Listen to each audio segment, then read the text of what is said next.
nggak boleh berhenti. Kalau sempat lu lari atau kamu dari gua akan cari, gua habisin lo. Astaga. Sally! Ngapain kalian berdua di dalam kamar? Aku nggak ngapain, Mas. Aku nggak ngapain. Kamu udah jelas-jelas ketahuan berduaan di dalam kamar sama laki-laki lain. Masih bisa ngelak kamu? Hah? Pokoknya ibu nggak mau tahu ya. Kamu sekarang pergi cari uang yang banyak. Pergi. Jangan berani pulang kamu sebelum kamu bawa uang ya. Pergi, kamu.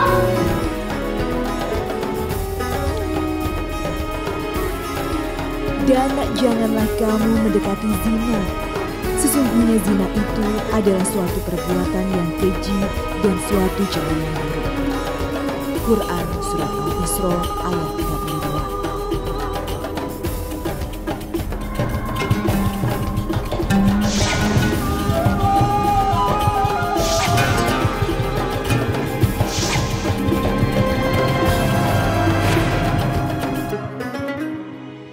Assalamualaikum warahmatullahi wabarakatuh. Selamat pagi pemirsa Tawakal yang dirahmati Allah Subhanahu wa taala. Saya Farid Hasan kembali menjumpai Anda dan pemirsa, alhamdulillah di studio sudah hadir bersama kami Bapak Ustadz Muhammad Bukhari Muslim. Assalamualaikum Pak Ustadz. Waalaikumsalam warahmatullahi wabarakatuh. Terima kasih sudah hadir di Tawakal Pak Ustadz. Sama-sama. Taqrabuz zina. Jangan mendekati zina, mendekati saja dilarang, apalagi melakukan.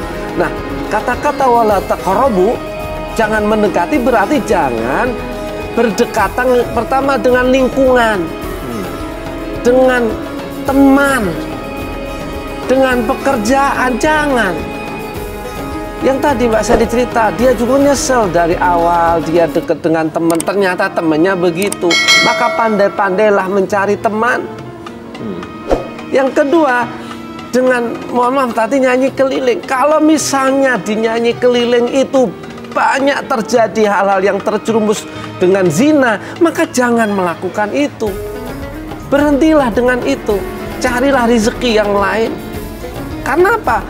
Ternyata dengan banyak nyanyi keliling, banyak orang terjerumus kepada perzinaan. Lain namanya wala taqrabuz zina innahu kana fahisyatan wa sa'a sabila. Karena jalan menuju zina itu sangat fahisyah, keji loh. Begitu. Zinanya juga keji. Janganlah kita dekatin. Catatan pelajaran kita pemirsa yang dirahmati oleh Allah, kita cari teman yang baik. Cari lingkungan yang baik. Karena jangan sampai nanti terjerumus. Karena kalau kita mendekati teman yang begitu pasti ketularan. Lingkungan yang begitu nanti ketularan.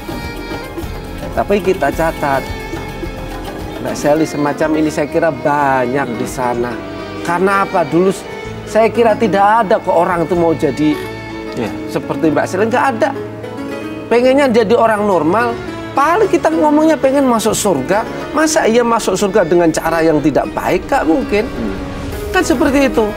Tetapi karena apa? Bisa jadi pergaulan, bisa jadi tuntutan. Tadi yang kedua karena tuntutan. Beliau cerita karena apa? Orang tuanya. Wal iyadzubillah. Orang tua gak ada kewajiban menuntut anaknya mencari rezeki. Ini salah. Kenapa? Pada hakikatnya justru orang tua yang harus mikirin tentang anak. Ini hukum asalnya. Ketika masih kecil dipelihara, nggak ada loh kewajiban anak itu nanti harus memberikan uang. Enggak. Kewajibannya berbakti. Lah berbakti itu tidak harus dengan uang. Kalau misalnya mohon maaf sama-sama susah, tidak ada rezeki, kita yakin semua rezeki itu diatur oleh Allah. Orang tua punya rezeki, anak juga punya rezeki. Ini yang harus kita luruskan. Jangan sampai malah justru orang tua menjerumuskan anaknya. Naudzubillah min dzalik. Nah, Mbak Sally sendiri kan hati kecil sebenarnya bertentangan. Kenapa nggak Mbak Sally sendiri untuk mencoba melawan gitu, nggak mau gitu dijadikan PSK seperti itu? Saya pernah, Mas. Saya pernah menolak dan menghilang dari kerjaan itu. Tapi saya dijemput paksa sama bos saya dan anak buahnya. Bahkan saya diancam supaya saya tidak melawan dan tidak kabur. Sally, keluar lu! Lu jangan ngumpet, gua tahu lu ada di dalam. Keluar! Lu jangan macam sama gua ya. Sally, keluar gak lu? Hah? Kalau enggak teman gua nih akan ngedobrak pintu ini. Nah, keluar juga lu akhirnya ya. Hah? Pokoknya sekarang lu ikut gua ke markas. Udah ada booking lu. Nih, dia kasih TP ke gua. Pokoknya aku udah nggak mau kerja, Bos. Lu kalau ngomong sembarangan ya, harusnya berterima kasih sama gua. Pokoknya aku udah nggak mau kerja lagi. Lu nggak boleh berhenti. Kalau sempat lu lari atau kabur dari gua akan cari, gua habisin lu. Aku udah nggak mau kerja lagi, Bos. Ah, banyak ngomong lu. Cari. Aku udah nggak mau kerja lagi, Bos. Saya paham betul betapa beratnya pertentangan hati ini, Pak Ustadz. Apalagi Mbak Sally paham betul kan kalau itu adalah dosa besar ya, Mbak ya. Saya tahu, Mas, kalau ini dosa. Tapi mungkin sudah nasib saya seperti ini, Mas. Setelah nikah, perekonomian saya bagus, Mas. Nah, berarti setelah itu, mohon maaf, setelah menjadi PSK itu sempat berhenti bertemu laki-laki untuk menikah atau? Bukan, Mas. Gimana ceritanya? Dulu, sebelum saya bercerai, saya punya suami, Mas. Perekonomian kami bagus. Suami saya yang angkat derajat saya dan keluarga saya. Kami tidak kekurangan apapun. Tapi setelah kami bercerai, kami jatuh miskin. Kami jadi orang susah dan saya selalu disalahkan sama keluarga. Karena gara-gara saya kita jadi hidup miskin lagi. Seperti itu. Oke, saya tarik mundur lagi. Mantan suaminya Mbak Sally dulu kaya raya, begitu? Betul, Mas. Nah, oke, berarti setelah kaya raya cerai, kemudian jatuh miskin dan bekerja sebagai PSK, mohon maaf, seperti itu. Iya, Mas. Ibunya Mbak Sally tahu nggak sih kalau Mbak Sally kerja seperti itu? Tahu, Mas. Nah, ini Ibunya? apalagi ini tahu, berarti kan sama dengan menyuruh nih, Mas. Iya. Wa'iyadzubillah, wahai orang tua, ingatlah, kalau Anda menyuruh anak Anda berbuat maksiat, pertama Anda menanggung dosa. Yang kedua, seharusnya anak tidak boleh ngikutin perintah orang tua yang untuk melakukan maksiat. Pemirsa, Mas Farid yang dirahmati oleh Allah, ada catatan tadi yang terbesit. Dia bilang, ini sudah nasib. Tidak ada nasib itu untuk maksiat, nggak ada. Nggak ada takdir Allah, ini takdir Allah saya udah jadi mohon maaf asusila. Nggak ada, salah. Justru kita harus melawan. Begitu. Kenapa Allah kasih pilihan? Kita dikasih pikiran, dikasih nurani untuk kita tahu iman. Dikasih itu milih.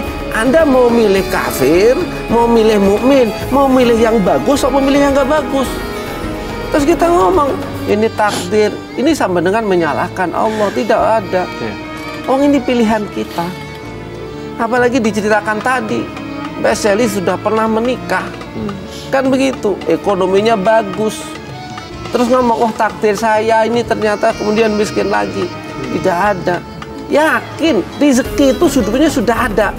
Mohon maaf, nggak ada mangkoknya lah. Kita ini masing-masing pas rezekinya tuh udah pas. Gitu loh.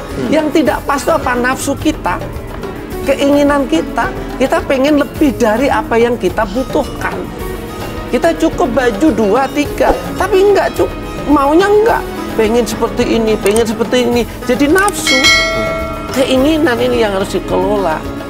Maka sarannya pemirsa yang dirawat, ini pelajaran bagi kita. Kalau kita sudah punya keluarga yang baik, pertahankan. Nah itu baru kita ngikutin takdirnya Allah.